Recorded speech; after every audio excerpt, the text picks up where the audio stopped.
you learn anything from the first film? The 1986 masterpiece The Hitcher was an unpredictable, gorgeously shot, intense thrill ride from beginning to end with an unforgettable villain played by the great Rutger Hauer. The 2003 sequel, The Hitcher 2, I've Been Waiting, is totally the same. You know, if it was a terrible, cheaply made direct-to-video film.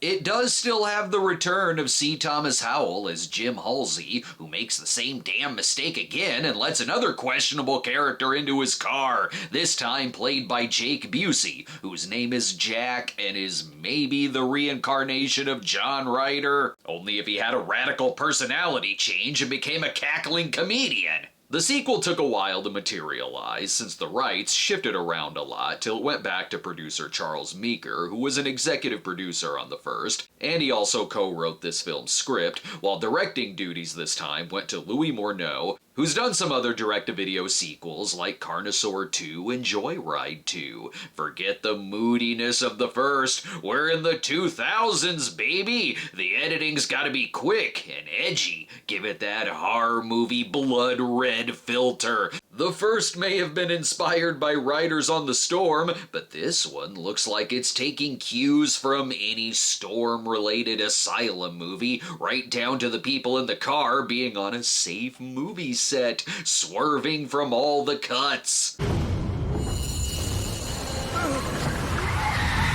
Oh man, we almost hit those insert shots. What's the story with these two? What are they doing out here this time of night and in the storm? Is this some kind of kidnapping story already in progress? Am I watching a vigilante movie instead? What do you want? I got money. Actually, yes, that is what's going on here. Jim Halsey got a taste of bringing justice to criminals on the road, so now he's a cop whose method seems to be to pose as hitchhikers to save kidnapping victims.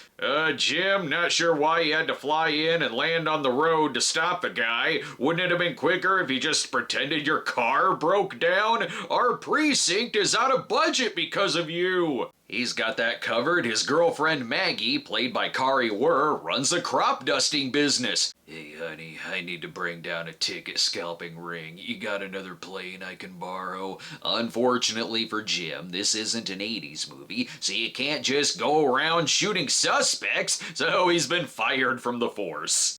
You can't just go around shooting people because they're wacko. Spoken like someone who's never had the taste of finger fries in their mouth. Jim is clearly still going through PTSD because of the events of the first, which, honey, I gotta ask, how did the Force even hire you to begin with? Honestly, I think he only has PTSD for this reason. An excuse for more 2000s horror editing.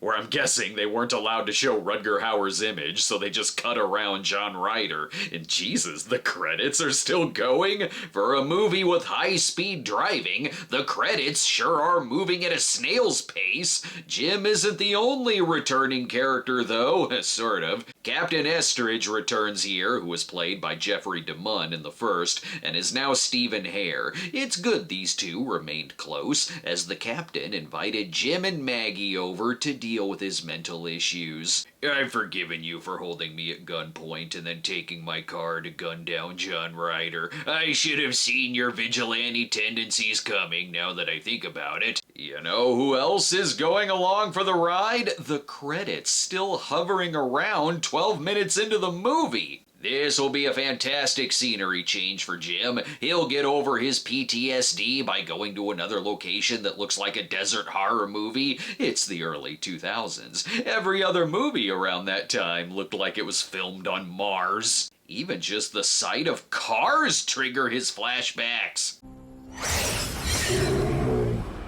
Ooh, a car, just like in the first. Good, this must mean the last of the opening credits. Why not? Might as well be the end of the first act. You know what else is sticking around? Quick cut editing that comes in whenever anything references the first. Damn it, I could have used a sign like that back in '86. I never would have picked up this psychopath. Seriously, why are you going back here? They can't even go a quarter of a mile without something harkening back to the first. Doesn't he have one friend in his life who would have recommended a Disney World trip instead? I'm not even sure how good of a cop he was. He sees a trailer pulled over with freaking blood on it, but is like, no one's there. They probably went for help. Not my freaking problem. That makes him drive by without stopping. But when an actual hitcher is on the side of the road after falling off his motorcycle and is dressed just like John Ryder, but with a helmet like he's out of a post-apocalyptic movie, then he's like, I'll stall long enough for my idiot girlfriend to let him in.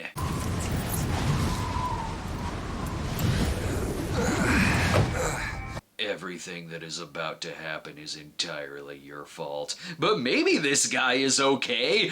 Crap, it's Jake Busey. We're screwed. I've been waiting for you.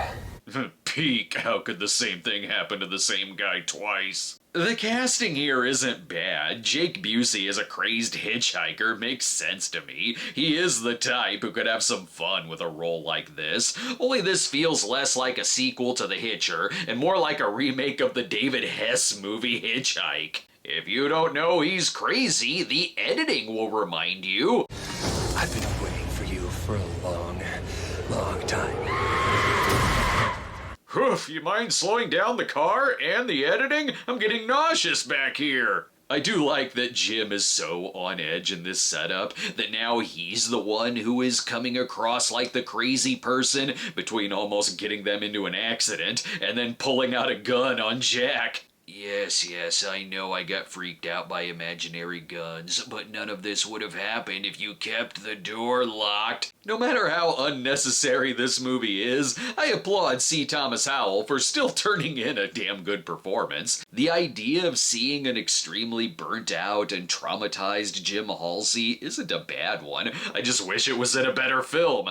Look at this, he even has to be told to pull over. Oh no, not this time. They're not gonna frame me for mass murder again. See, the second I pulled over, the cop sees my empty holster and is immediately gonna put 2 rounds in my head. The officer still gives him shit even when finding out he's a cop. Iowa. Where the heck's that supposed to be? So do maps not exist around here? Don't worry, the friendly neighborhood hitcher will show up to get him out of that speeding ticket. This is a different kind of hitcher, one that takes advantage of the sandstorm by trying out his sweet disguises. Damn, he was really lucky he took the clothes off a truck driver who was already wearing a bad wig. Look at this slow motion shot coming up, as if this is supposed to be a twist. Oh, it was Jake Busey dressed as the truck driver. Jim is owed the biggest I told you so in history.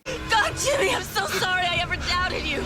Thanks, I'm never talking to you again. Kidding, he still has to explain the events of the first as if we don't already know. He started killing people. Killing cops. Innocent families. He killed this girl that I knew. Wait, is this your first time telling her this? How long have you two been in a relationship? And wouldn't this extreme mass murder story have been national news? Jim is working off the theory that John Ryder has either been reincarnated into Jack here, or that Ryder was some kind of demonic force who is now re-emerged with wacky voices to again frame Jim for murder. I tell you, you better get out there. Who knows what's gonna happen? Yeah, Deputy, pretty sure I just been pranked by the Jerky Boys again. Let's take a break while he doesn't let that sandstorm ruin his perfectly sculpted hair. And now it's time for Lloyd's Out of Context 911 Nashville Clip of the Week. I'm sorry, Rosie. Those are Mommy's intrusive thoughts. They don't need to be yours. You'll cry when you're ready. Push up, and I know you'll break through. That's why I don't go outside. We're back, and even though there's a deranged killer after them, and they could have just driven the hell out of this state, they gave their word to Captain Estridge that they'd show up. So I'm sure Estridge won't mind that they brought the Hitcher's reign of terror with them. At least the dog is the smart one and gets out of there.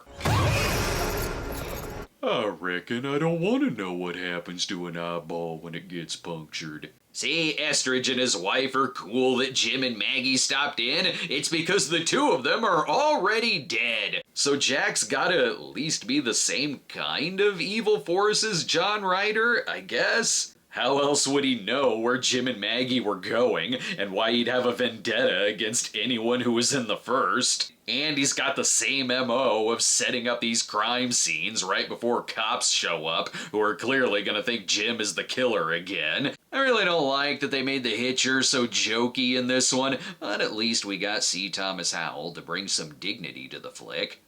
Maggie!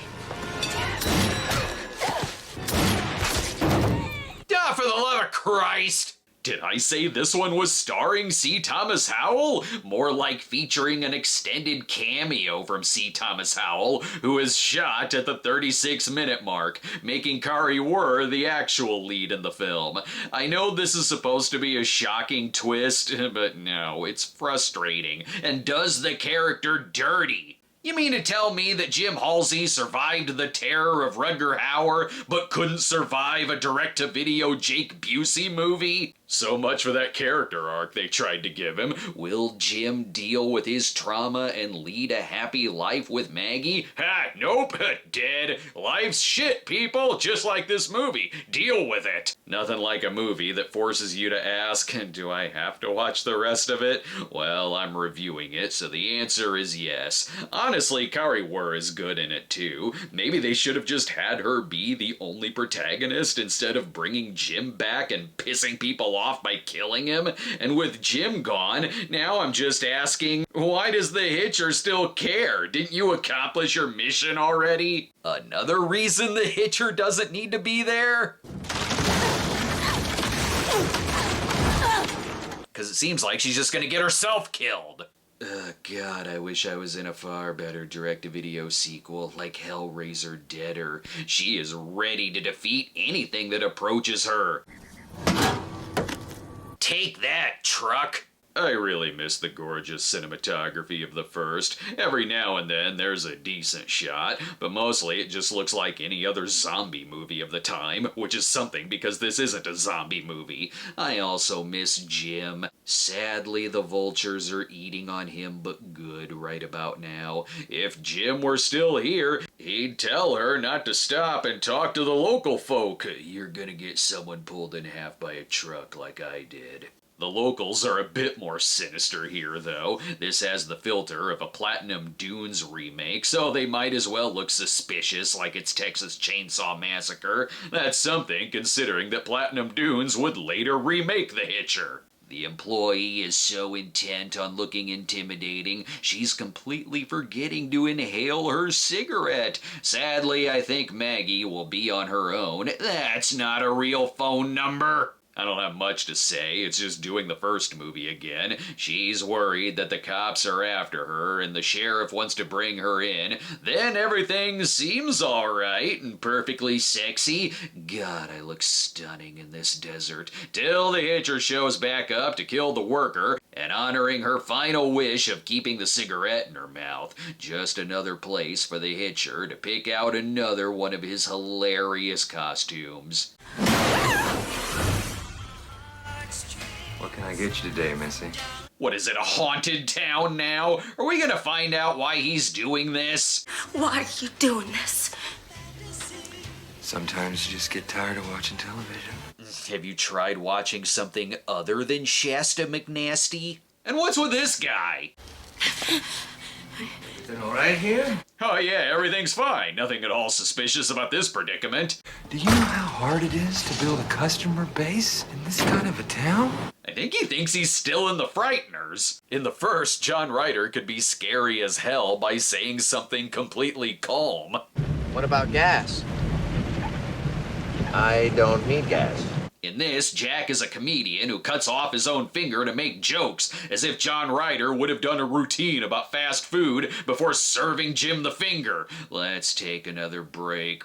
Something in there smells good. Fry me up some of those fingers. Come see us at our upcoming June conventions, where we'll be at SoCal Gaming Expo June 6th to the 7th in Pasadena, California, plus Planet FunkCon on June 26th through 28th in Davenport, Iowa. Hope to see you there. We're back. I bet the cops will get her out of that diner.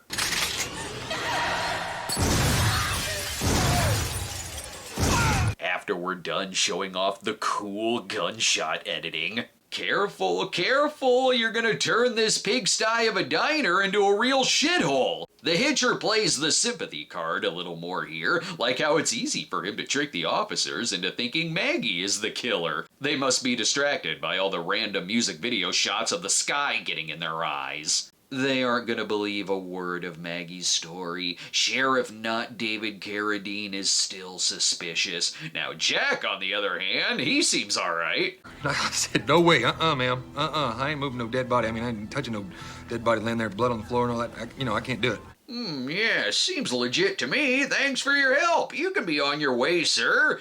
Should we check this guy's history and whether or not he was an employee at that diner? Nah, are you kidding me? He's Gary Busey's boy. We love fooling around in these parts. At least the sheriff is like, well, clearly she isn't the killer. Too bad the dumbass lieutenant says, oh, no, we should believe this guy. The lieutenant seriously says, ain't no man gonna cut off his own finger, alright? That's totally not the look of a man who'd cut off his own finger and throw it in a fryer. I don't even know why Jack is working so hard at putting on a show for the cops when as soon as she's taken away, he's magically on a construction site so he can dig into his box of more Village People costumes. Like the first, the movie is still vague about who the Hitcher is. In this case, it doesn't come right out and say whether he's John Ryder or is somehow linked to Ryder, but I mean, he pretty much has to be, right? I can buy that he's at least the same type of evil force as Ryder,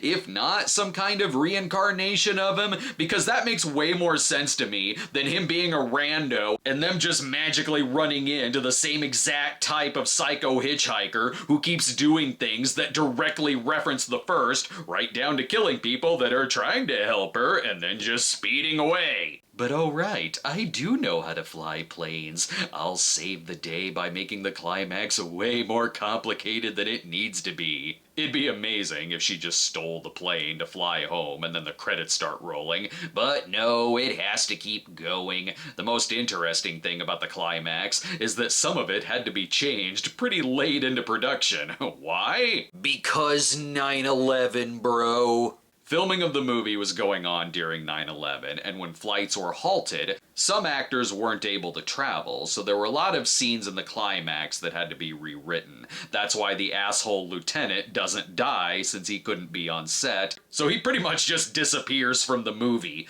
What in God's name is your plan here? I'd understand if you had a bomb to drop on the truck. Instead, are you just trying to annoy him to death? We already know the Hitcher can shoot down a helicopter, so of course he's gonna have no problem shooting this plane down. Wouldn't it have been easier for you to just take a shot at Jack from a car instead of a plane? Both of them have proved to be pretty invincible so far, so they don't even break a sweat when they crash during a game of truck, plane, chicken. That sure seemed like a rough landing. Luckily, my ass still looks great in these jeans. He seems a little easier to take out here. One bop on the head, and sure, we can throw in another reference to the first, that being Nash's death scene. Jim told me about that poor girl and the way that she died. No, he didn't. He just said that John killed a girl that he knew. He didn't say how, unless you saw his flashback. Jack's being really flippant about it too, saying he doesn't know what she's talking about. But with his cackling, he must just be a superhuman strength version of John, since he can survive the truck pulling at his limbs, and because the idiot cops show up to let him loose. This movie sucks. It takes everything great about the first and turns it into a wisecracking conveyor belt thriller. Would I think it was bad if it was a standalone movie with no connection to The Hitcher? Honestly, I'd probably just forget about it. But since it is a sequel to The Hitcher, you're constantly comparing it to a better movie, and how dirty this one does the characters, and how much worse the effects are.